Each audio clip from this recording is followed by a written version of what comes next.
दानिश अली हैं, उनको उकसा रहे थे। तो मैं दोनों को ही गलत कहूँगा। आज हिंदुस्तान में रह के, भारत में रह के, अब भारत माता की जय कहने में या वंदे मातरम में कहने में आपको इतराज है। इनको देशभक्ति प्रेम की बातें करनी चाहिए, कुछ जबरदस्ती किसी को नहीं करनी चाहिए। वे विश्व इस बात में बिल्कुल मैं एग्री हूँ। मैंने ये नहीं कहा कि आप भारत माता बोलो या वंदे मातरम बोलो, लेकिन अगर आप बोलते भी हैं आप देश, ये भी तो कहीं नहीं लिखा हुआ ना, बुरी बात कोई भी बोले, वो हिंदू हो, मुसलमान हो, सिख हो, ईसाई हो, उसका हमें विरोध करना चाहिए। कोई भी धर्म का आदमी हो, और किसी धर्म के बारे में किसी को बोलने का कोई हक नहीं है। आपके और मेरे घर पे तो बुलडोजर नहीं चल रहे ना। जो गलत काम कर रहा है, जिसकी छोटी सी आप कह रहे हैं गलती से कितने मुसलमान मरे, कितने हिंदू मरे, और कितने जो है आपस में जो मोहब्बत का एक दौर था वो खत्म हो गया। मुसलमान और हिंदुओं में एक डिवाइड होने शुरू हो गए। ये चीजें हैं। बुलडोजर ऐसे आदमी पे चलना चाहिए। मुसलमान की बात नहीं करता।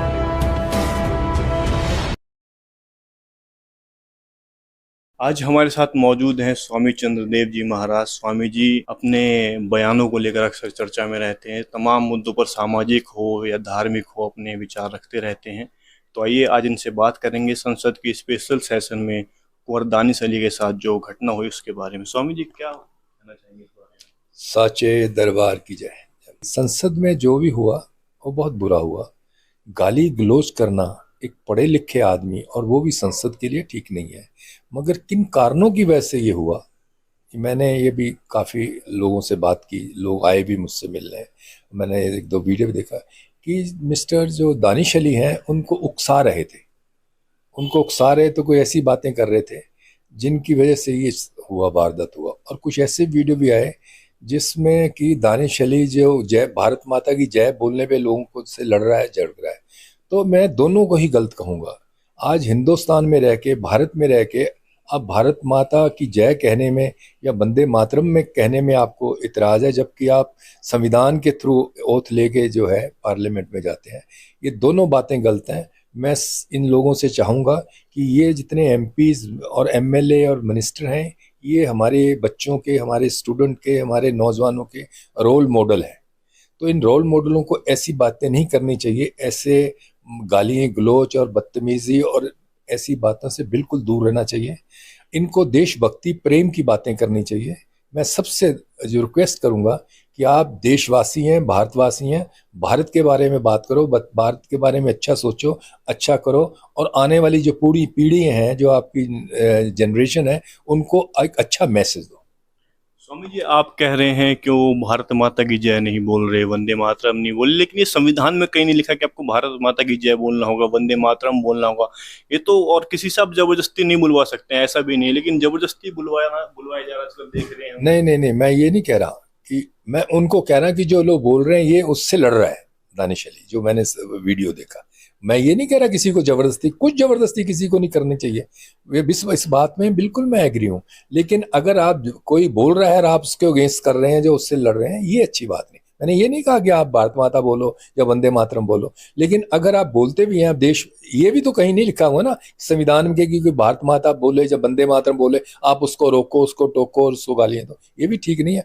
अभी आपने देखा होगा कि कई मुसलमान जो वुमन है गणपति का वो कर रहे हैं, तो उसके विरोध में कहीं आगे किसी ने बीजेपी को वोट दे दी, तो उसके लिए पूरे मोहम्मदन है।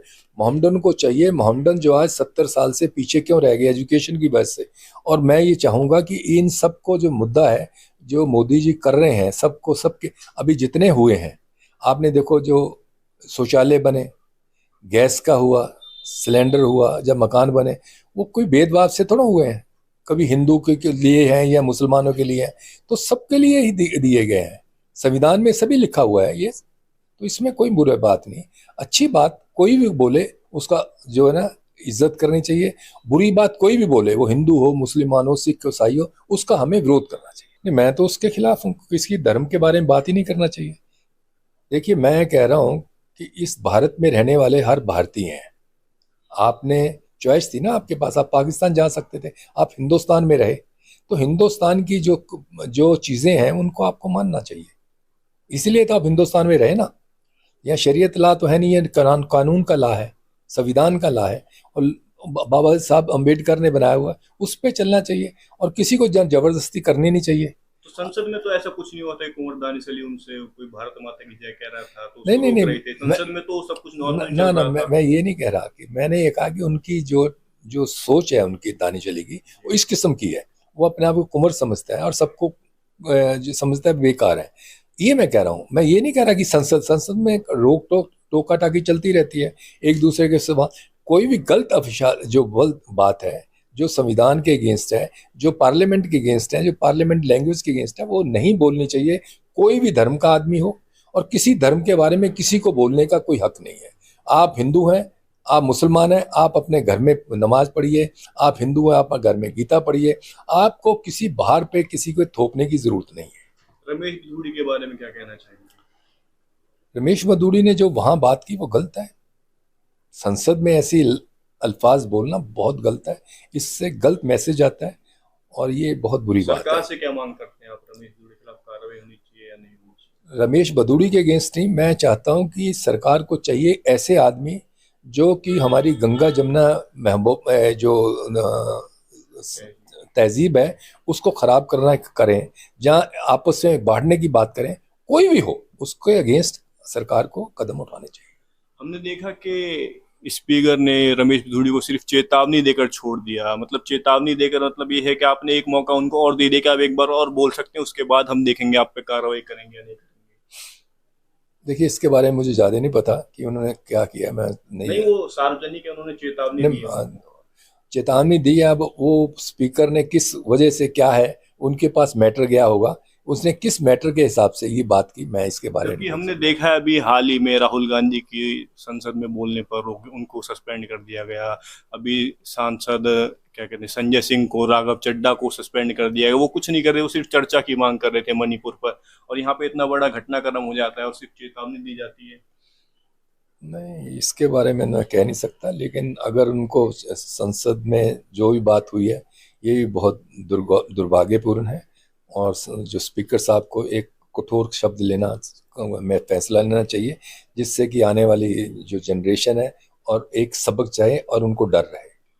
हम देख रहे थे कि वीडियो जो वायरल हुई है उसमें रविशंकर प्रसाद और डॉक्टर हर्षवर्धन सिंह, जो बीजेपी के वरिष्ठ नेता हैं, मंत्री भी रहे हैं, रविशंकर प्रसाद तो लॉ मिनिस्टर रहे हैं, वो हंस रहे थे खिलखिलाकर। उसको रोकने की जगह उस वक्त उनको रोकना चाहिए था, अपनी जिम्मेदारी समझनी चाहिए थी, उनको टोकना चाहिए था, लेकिन वो हंस रहे थे, उसका मजा ले रहे थे। देखिए, कोई अचानक बात हो जाती है ना तो आदमी को समझ नहीं आता कि मैं क्या करूं। तो ये ऐसा ही हर्षवर्धन और आपके क्या नाम बताया, रविशंकर प्रसाद जी का, ऐसा उस वक्त के क्या माहौल होगा ये वही जानते हैं, हम नहीं जानते। उस वक्त क्या माहौल होगा ये वही जानते हैं कि क्यों हंस रहे थे या क्या कर रहे थे वो। अच्छा स्वामी जी, 2024 चुनाव का मतलब बिगुल बज चुका है, इंडिया वर्सेस एनडीए की लड़ाई है। क्या लगता है 2024 में सत्ता परिवर्तन होगा या फिर से मोदी जी मतलब दोबारा? देखिए, मैं 2012 में प्रेडिक्ट किया था मोदी जी के बारे में। मोदी जी जब तक चाहेंगे रहेंगे, उनको कोई हटा नहीं सकता, और 2024 से मोदी जी आएंगे, 100% आएंगे। लेकिन ये सब तो कह रहे हैं कि राहुल गांधी कह रहे हैं मैं मोदी जी को हरा दूंगा, हमारे साथ तमाम दल आ चुके हैं, इनके 26 दल हैं, जो बड़े बड़े दल हैं, जो एक एक प्रदेश में सरकार बनाए हुए हैं, और इनके साथ जो 38 दल हैं एनडीए में, उनके पास ना सांसद है ना विधायक है। देखिए, हर आदमी चाहता है कि मैं हरा दूंगा, हरा दूंगा, हरा देंगे, उनके इच्छा है, वो क्या हिसाब से सोचते हैं वो जानते हैं। बाकी ऐसा कुछ नहीं है। मोदी जी ने जो काम किया देश के लिए बहुत अच्छा किया है। तो आज तक 70 साल में जो आपके पसमानदा मुसलमान है उसके बारे में किसी ने नहीं सोचा, मुसलमानों के बारे में नहीं सोचा किसी ने। आज मुसलमान जो है आप देखिए, उनको घर मिल रहे हैं, उनको शौचालय मिल रहे हैं बिना भेदभाव के, 370 भी हटा है। ऐसी चीज़ें हैं जो देश में गलत से हो गया था वो ठीक कर रहे हैं। बाकी तो देखिए, आप हम सब जनता के ऊपर में है, लेकिन जो हमें फील है वो ये कि मोदी जी आएंगे, 100% आएंगे। आपने कहा कि मुसलमानों को घर मिल रहे हैं, लेकिन मुसलमानों के घरों पर बुलडोजर भी चल रहा है। हमने अभी देखा मेवात में, यूपी में, मध्य प्रदेश में बुलडोजर, मतलब छोटी सी घटना होती है उसी के विरोध में बुलडोजर लाके खड़ा कर दिया जाता है, घर तोड़ दिए जाते हैं, लोगों को बेघर कर दिया जाता है। अगर गलती मेरी है तो मेरे परिवार को बेघर कर दिया जाता है। देखिए, ये सब मोदी राज में हो रहा है। देखो, ऐसी बात है, मोदी राज में जो हो रहा है, जैसे आजकल बुलडोजर की वजह से काफी चल रहा है। बुलडोजर अगर नहीं चलेगा, ये बुलडोजर की वजह से कि आज यूपी जो 70 साल से जहाँ दंगे फसाद मुसलमान हमेशा मरते थे वो बंद हो गया। दंगे फसाद जिस पे भी चल रहे हैं, आपके और मेरे घर पे तो बुलडोजर नहीं चल रहे ना। जो गलत काम कर रहा है, जिसकी छोटी सी आप कह रहे हैं गलती से कितने मुसलमान मरे, कितने हिंदू मरे, और कितने जो है आपस में जो मोहब्बत का एक दौर था वो ख़त्म हो गया, मुसलमान और हिंदुओं में एक डिवाइड होने शुरू हो गए। ये चीज़ें हैं, बुलडोजर ऐसे आदमी पे चलना चाहिए। मुसलमान की बात नहीं करता, जो क्रिमिनल है, जो देश को बांटना चाहता है, जो भाईचारे को बांटना चाहता है, उस पर बुलडोजर चलना ही चाहिए। किसानों पर गाड़ी चलाने वाले अजय मिश्रा टैनी के लड़के पर बुलडोजर नहीं चलता है। महिला पहलवानों का यौन शोषण करने वाले ब्रजभूषण के घर पर बुलडोजर नहीं चलता है, मुसलमानों के घर पर ही क्यों चलता है? देखिए, मुसलमानों ने आप अगर आपको जो हाईलाइट ये होती है, आप यूपी में जाके देखिए, जो शर्मा थे, मिश्रा थे, गैंगस्टर, उसकी जिसकी आपकी गाड़ी पलटी थी, वो हिंदू था। और कितने आप जाके देखिए यूपी में कितने ब्राह्मण लोगों पे जो गैंगस्टर थे उन पे हमले हुए हैं, उनके कब्जे किए गए हैं, उनको मारा गया है।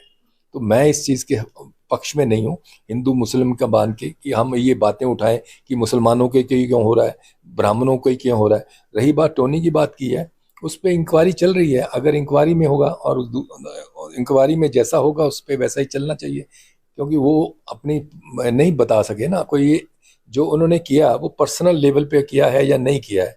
वो कहता है मुझे मारने आए थे, इनकी इंक्वायरी चल रही है, उसको बंद किया। एज ए होम मिनिस्टर होते हुए भी उसके लड़के को जेल में रहना पड़ा, और उस पर भी इंक्वायरी चल रही है। जिस दिन इंक्वायरी पूरी होगी उस दिन अगर कुछ नहीं, अगर उसके अगेंस्ट होता है और उस पर बुलडोजर या उस पर कार्रवाई नहीं होती, तो हम जरूर बोलेंगे।